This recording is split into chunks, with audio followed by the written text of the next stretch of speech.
Every family has secrets, but in Bellwood, secrets don't stay buried. They wait. Kendra Miles spent years blaming her mother for every wound she couldn't name. Celeste spent those same years controlling the truth and calling it protection. Between them lived resentment, pride, and a love sharp enough to draw blood.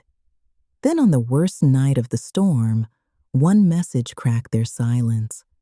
Before sunrise, Kendra would return to the house she swore she'd escaped and discover that some mothers don't lie to hurt you. They lie because the truth is worse. Her mother answered on the sixth ring. If you're calling to ask me for money, the answer is no. Good morning to you too, Mama. It's 2 in the damn morning. What do you want? Kendra sent her the photograph. Silence. Mama? Delete it. Kendra's stomach tightened. Who are you burying? I said delete the damn picture. The call ended. By sunrise, Kendra was driving through heavy rain toward Bellwood, Georgia. She and her mother had always loved each other badly. Celeste was controlling, critical, and proud. She could turn a favor into a debt and an apology into a lecture. Whenever Kendra challenged her, Celeste reminded her of every sacrifice she had ever made. Kendra had inherited her mother's sharp tongue. She lied when cornered, slammed doors when angry, and treated kindness like weakness. Their arguments never ended. They only paused until one of them needed something. Kendra had not visited in 11 months. When she arrived, Celeste stood in the doorway wearing a cream robe and a look of pure irritation. You drove 3 hours in a storm because of some foolish picture? You hung up on me because you don't know when to mind your business. It became my business when the message mentioned Daddy. Celeste's expression hardened. Kendra pushed past her. The house smelled exactly as she remembered: lemon cleaner, expensive perfume, and secrets. Her father, Andre Miles, had supposedly died in a car accident when Kendra was 9. Celeste never discussed the details. There had been no funeral viewing because the body was too badly damaged. Kendra had believed that story for 20 years, until now. Where's the shovel? Kendra asked. Celeste folded her arms. Get out of my house. Whose grave were you standing over? You always did love drama. And you always did lie like hell. Celeste stepped closer. Watch your mouth. Or what? You'll stop speaking to me for 6 months again? You'll tell the family I'm ungrateful? You'll cry in church and pretend I'm the daughter from hell? You are ungrateful. And you're toxic. The word struck harder than Kendra expected. Celeste's face briefly crumbled, but her pride quickly rebuilt it. I gave you everything. No, Mama.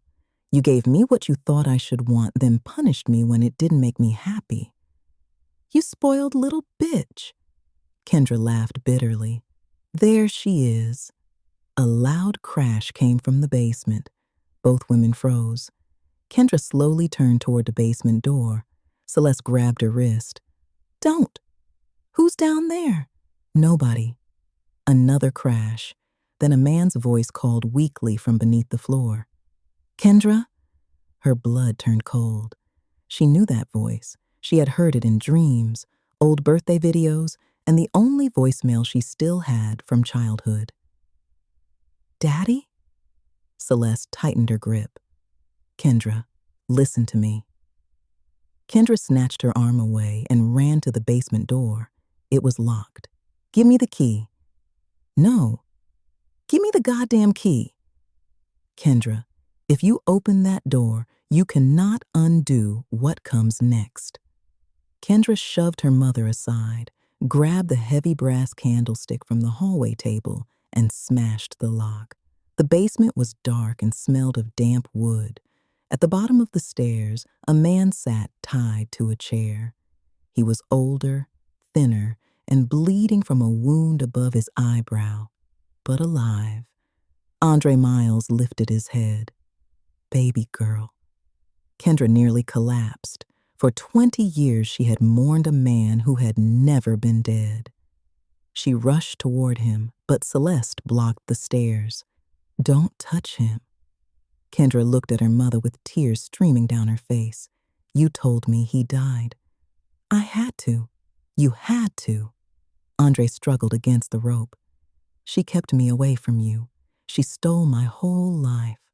Shut up, Celeste snapped. Kendra turned on her. You sick, selfish. He tried to kill us.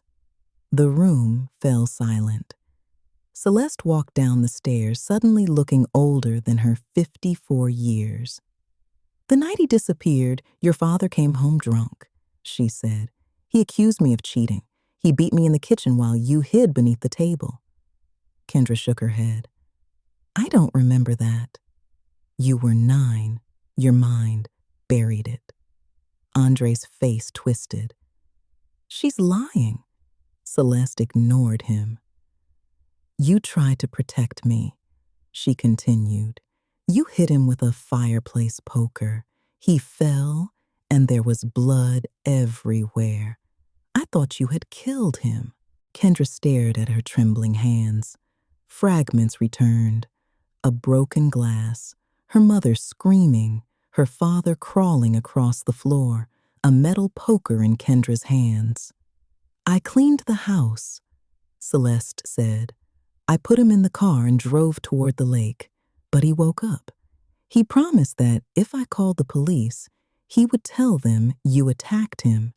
He said he would make sure you spent your childhood in a psychiatric hospital. So you faked his death? I paid him to disappear.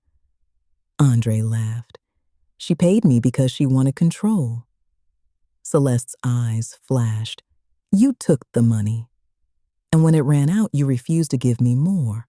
Looked between them. Why is he tied up? Celeste hesitated. Andre answered first. I came back for my daughter. Your mother attacked me. A phone buzzed on the workbench.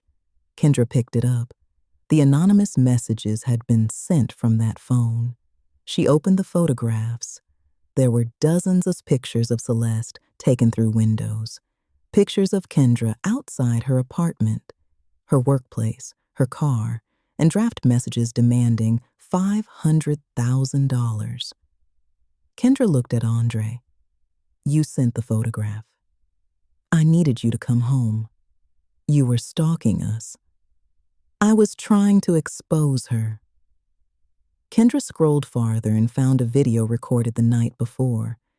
Andre was standing behind Celeste's house, digging beneath the rose bushes. He had buried a duffel bag himself. Inside were a gun, fake passports, and several bags of drugs. You were setting her up, Kendra whispered. Andre's gentle expression disappeared. She stole 20 years from me. No, Kendra said. You sold them. Andre lunged forward. The ropes around his wrists dropped to the floor. He had already cut through them. He grabbed Kendra by the throat and pressed a small blade beneath her jaw.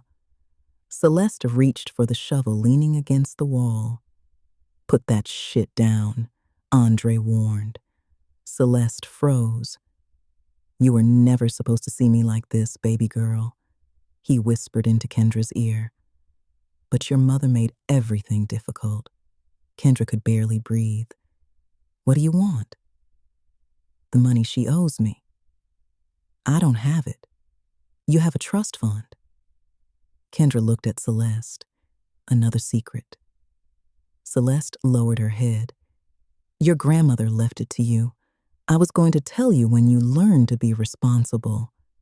You hid my inheritance. I was protecting you. You were controlling me. Andre pressed the blade harder. Enough family therapy. Transfer the money. Celeste's voice broke. Please don't hurt her. Now you want to be humble? Andre sneered. After all these years of walking around like you're better than everybody? Celeste slowly dropped the shovel. You're right, she said. Kendra stared at her. Celeste had never admitted another person was right in her life. I was proud, she continued. I was controlling. I used my sacrifices to make my daughter feel guilty for wanting her own life. I lied because I was terrified of losing her. She looked directly at Kendra. And I am sorry. Andre laughed, touching. Celeste took one step closer. But if you think I'm going to let you destroy my daughter twice, you're a damn fool. She kicked the workbench. The heavy table slammed into Andre's knees. His grip loosened. Kendra drove her elbow into his ribs and dropped to the floor. Andre raised the blade. Celeste swung the shovel. The metal struck his shoulder, sending him crashing into the wall. Kendra grabbed the phone and called the police. Andre was arrested for stalking, blackmail, assault, drug possession, and attempted kidnapping. Celeste was also questioned for hiding the truth and attacking him the night he returned. For once, she told the police everything. No manipulation, no excuses. Just the truth. 2 weeks later, Kendra visited her mother. They sat quietly on the porch while rainwater dripped from the rose bushes. I'm not ready to forgive you, Kendra said. Celeste nodded. I understand, and you don't get to control my money. I know. We need therapy, Celeste sighed. I was afraid you'd say that. Kendra almost smiled. Then Celeste reached for her hand. Kendra allowed her to hold it, but only for a moment. They both understood that love had not erased the damage. A mother could sacrifice everything and still cause pain. A daughter could be wounded and still become cruel. Healing would require something neither woman had ever been good at. Humility. That evening, after Kendra left, Celeste went into her bedroom and opened the locked drawer beside her bed. Inside was one final photograph. It showed Andre standing beside another woman, a woman who looked exactly like Kendra. On the back, someone had written, Celeste, tell her who her real mother is, or I will. Then the phone rang. Celeste answered slowly. A woman whispered, You buried the wrong secret. The line went dead. If the woman in that photograph is Kendra's real mother, what else has Celeste been hiding? And how far would you go to protect your child from the truth? Tell me your theory in the comments. And if this story has you hooked, don't forget to like, share, and subscribe to the Storytelling Diva, because the next secret may be the one that destroys them all.